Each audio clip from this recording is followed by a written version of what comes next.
अरे हिमांशी, तुम यहाँ पर? दो कोड़ी के चौकीदार, तेरी इतनी हिम्मत कि तूने मैम को हाथ लगाया? तमीज नहीं है क्या? कनिष्का, तुमने इन्हें थप्पड़ क्यों मारा? तुमने बहुत गलत किया। तुमने अपने घर से यही मैनर्स लिए हैं क्या? किसी को ऐसे थप्पड़ मार दो? पर मैम, आप खुद देखिए ना, इसकी इतनी हिम्मत कि इसने आपको टच किया, आपके नाम से पुकारा। ये तो गलत है ना? कनिष्का, सुना मैंने उन्होंने क्या कहा, लेकिन जो गलत है वो गलत है। तुम्हें ऐसे किसी के ऊपर हाथ नहीं उठाना चाहिए। सॉरी भैया, इसकी तरफ से मैं आपसे माफी मांगती हूँ। वैसे मैंने आपको पहचाना नहीं। अरे हिमांशी, याद करो, मैं वही लड़का हूँ जो स्कूल में टॉप किया करता था। कैसे याद दिलाऊं? हाँ, तुम्हें याद है ना, स्कूल में एक लड़का सबको हंसाता था अलग अलग तरह की आवाज निकाल के। मैं वही हूँ। सॉरी, मैं आपको पहचान नहीं पा रही हूँ। कैसे याद दिलाऊं? अब हिमांशी, तुम्हें याद है मैं गाने में डांस करता था, वो तेरी आँखें का यो काजल मैंने कर, याद है? वो याद है, वो हमारे सामने वो अंकल भीख मांगते थे, ऐसे देना, ऐसे देना, ऐसे भीख मांगते थे, याद है? तुम्हें याद है, तुम्हें नान खटाई पसंद थी, वो अंकल आवाज लगाते थे ऐसे करके, ए मेरठ की नैन खटाई ले लो, मम्मी मम्मी मुझे ये नान खटाई खानी। याद है? अब याद आ गया होगा, देखो।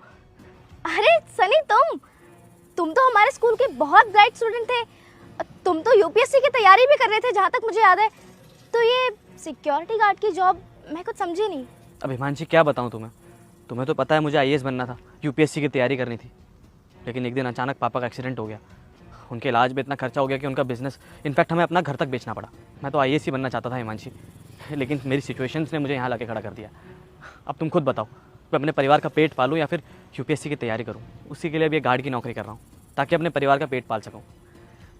बाकी यूपीएससी की तैयारी का क्या है, एक बार घर के हालात ठीक हो जाएंगे तो फिर से तैयारी शुरू कर दूंगा।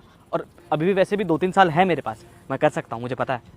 सनी, बहुत स्ट्रांग हो तुम। मतलब तुम्हारी ज़िंदगी में इतना कुछ हो गया, इतनी सारी चीज़ें झेली तुमने, उसके बावजूद आज तुम इतने स्ट्रांग बन के खड़े हो और मुस्कुरा रहे हो। तुम स्कूल टाइम में भी ऐसे ही थे। और हे पुत्र, सावन चल रहे हैं। मैं कालों का काल महाकाल हूँ। आपके दुख मिटाने आया हूँ। सबसे पहले वीडियो को लाइक करके चैनल को सब्सक्राइब कर दो। 2 दिन में अच्छी खुशखबरी मिलेगी। अब भी ऐसे हो स्ट्रांग और हंसते रहते हो। अच्छा, मेरी ना एक इम्पॉर्टेंट मीटिंग है, मैं वो अटेंड करके आती हूँ। तो मुझे 1 घंटे में मेरे कैबिन में मिलो।